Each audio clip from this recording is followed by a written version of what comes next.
Let's close it.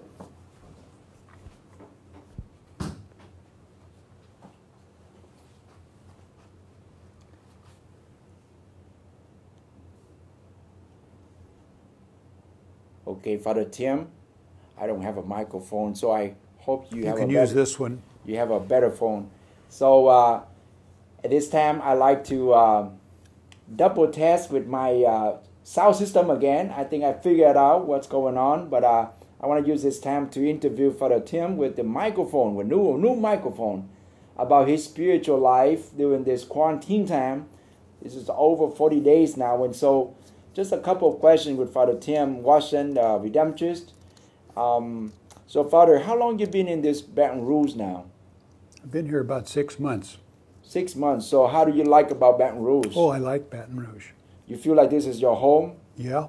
All right. So, I know that you do Eucharist adoration and Mass. It's almost like every day, Eucharist adoration day. So, just be honest now.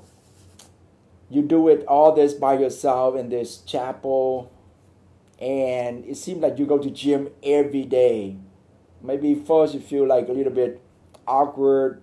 Why I have to do all this by myself? Now you've been doing this for a lot now. So how do you feel your connection, your relationship with God, with Jesus in the Eucharist? Well, I've been going to the spiritual gym, you mean? The spiritual gym now. Exercising spiritually. I do the Eucharistic adoration with the visits to the Blessed Sacrament written by our founder, St. Alphonsus Liguori. And I enjoy those. They don't go a half an hour, but it gives people an opportunity to, and me, an opportunity to visit Jesus in the Blessed Sacrament. And so I enjoy that. And even if a lot of people don't come, I figure those that do benefit. That there's a grace coming with that. Just be present with the Lord. Look at the image of the Lord in the most holy sacrament of the altar, the Blessed Sacrament, and just reflect a little bit. Spend a few moments reflecting, because that's what I do. Because when I read the prayers by St. Alphonsus, then there's a pause, and I ask people to pause, and I hope they're thinking about things about their lives and about their relationship with Jesus, because that's exactly what I think about. And I used to spend an hour beforehand before the Blessed Sacrament, but this is with benediction here, so it's an opportunity to offer this to other people who can't come to the church. Hopefully that's changing soon. So I'm enjoying it. Beautiful. Now, it just this is kind of like a personal question. I know Eucharist adoration is a public prayer for you because you have to do it in front of the camera. How's your life in terms of your prayer life? How often you pray? How do you connect with Jesus during your day? So this is kind of personal. Well, I say the Divine Mercy Chaplet at least once a day. I try to say a couple of rosaries, and I just thought about it today as I was praying my rosary. You know, this is the month of May, and it's Mary's month. And I thought, what can I do for Our Lady? And I thought I'd add at least one rosary a day. So try and pray 3 rosaries a day. So that's my goal. But now when things start to open up again here in a week or so, it might make it a little more difficult. But anyway, that's my goal for the rest of the month, is to add an extra rosary. So very good. Now, if you watch this video, and if you have any question regarding to Redemptorist, to perpetual help, to Mary, to spiritual life here, what we are doing here, how we doing, just feel free to put it on your comment, and then we will read it, and then we will answer it for you. Okay? But in the meantime, I'm glad he said we. In the meantime, he and I will answer. I will ask him another question. Right? A question here is, because we've been through so long now in terms of quarantine. How's your community life here? Because maybe some people, they're curious how we doing here. So just for you, how do you live with your men in here? How many Redemptorists in here, and how do we function here? Well, there's 6 of us here, and one of us is not a Redemptorist, but he's an ordained priest in a religious order called the Cistercians from Vietnam, and he's over here trying to learn English, working very hard at it, and so he lives with us. But the other day I was thinking about one of the readings from the Works of the Apostles, the Acts of the Apostles, and it said that the people were living together and sharing things, and I'm kind of slow, but it kind of dawned on me today, that's exactly what a religious community is about. The church has generally left living together as a community of the faithful long time ago, but still that's a value, and some of us continue that in the religious life that we have, and we live together in community and share everything that we've got. I don't try for the lottery, but it'd be nice sometimes to have the lottery. But I've talked to people about that, and it could be a double-edged thing. It might be nice and it might be bad. But anyway, back to the subject about community life. What we're doing, what we didn't do in the past, is we had community prayers, morning and evening prayers. We used the breviary. But we're now celebrating the Mass together, whereas previous to this, we always had Masses scheduled in the church, and I used to say a private Mass if I didn't have a Mass scheduled in the church. But now we have a common Mass, a community Mass, and I like that.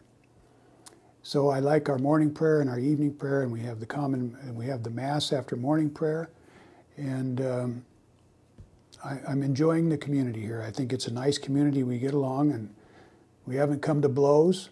I don't think we will, because we get along and we respect each other and love each other. Mm-hmm.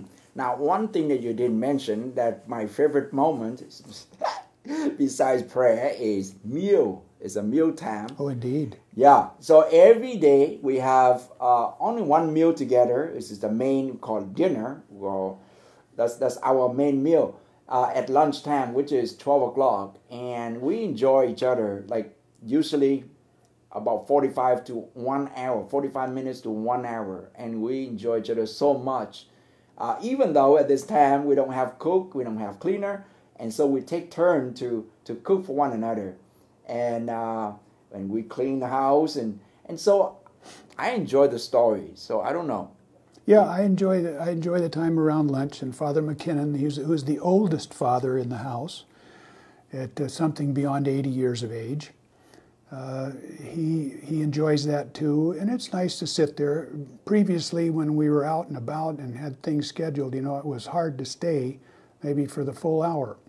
But because we're quarantined, we do have that time now on our hands. So it's a nice way to spend the time, eat and share with each other some of the things that are going on. So I enjoy that too. Now, I enjoy eating though. I don't know, do you have any question for us? All right, no question.